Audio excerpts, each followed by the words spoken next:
ক্রীতদাসের ভাষায় মানুষ শব্দটির ব্যবহার। রঙ্গপুর, ২রা জুলাই ২০১৩। সেদিনও তুমি এই কথাটাই বলেছিলে, তবে সেদিন কথাটার অর্থটা ছিল ভিন্ন। তা যে আমি বুঝতে পেরেছি, জানতে পেরেছ তুমি তা, তাই তো তোমার কাছে আজকের আমি ঘৃণ্য। তুমি তো তোমার ভাষায় এদেশের মানুষের কল্যাণ চাও। মানুষ বলতে পরিণতি ভাবনা সমৃদ্ধ বিবেকবান কোনো মানব সন্তানকে তোমার হিসেবের গণনায় না নিয়ে সেদিনও তুমি এখানে আমি এদেশের মানুষের কল্যাণ চাই বলেছিলে প্রকাশ্যে। মানুষ বলতে তোমার ভাষায় তোমার মতোই তোমার দলীয় কিছু লোক, তারা ক্যাডার ক্রীতদাস ছাড়া অন্য কেউ যে নয়।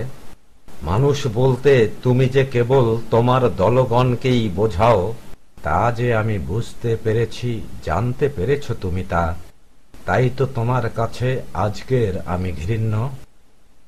যোগ্যতা অর্জনের প্রতিযোগিতায় পরাজিতরাই তোমার মতো, তাদের অদক্ষতার নিত্য চেষ্টায়, বিনাশ্রমে বিশাল কিছু পাবার আশায়। আর ওই বিশাল কিছুটা যদি এমন কিছু হয় যা মানুষের সরলতার সুযোগে সব কিছুকে ডিঙিয়ে কেবল চাপাবাজ চোয়ালের গুণে মুক্তভাবে শয়তানি চালানোর সুযোগ, তোমার মতো পরাধীন ক্রীতদাসের জন্যে সেটা তো চরম পাওয়া। স্বাধীন দাসদের উপর নির্দেশদাতা সেজে থাকার সুযোগের মতো। এখানে ওই সুযোগটা পাওয়ার লোভেই ক্রীতদাসেরা কখনো মুক্তি চায় না, বরং ক্রীতদাসত্বকেই ঝুঁকি মুক্ত নিরাপদ ভেবে নেয়। আত্মবিশ্বাসহীন নিজেদেরকে নরাধম জেনেই ক্রীতদাসেরা কখনোই ক্রীতদাসত্বকে ছেড়ে দিয়ে দাসত্বকে বরণ করার সাহস পায় না।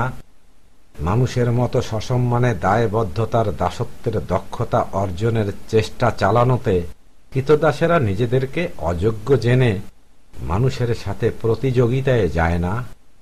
মানুষ শব্দটি উচ্চারণে তোমার ভাষায় তুমি যে কেবল তোমার দলগণকে বোঝাও, তা যে আমি বুঝতে পেরেছি, জানতে পেরেছ তুমি তা, তাই তো তোমার কাছে আজকের আমি ঘৃণ্য।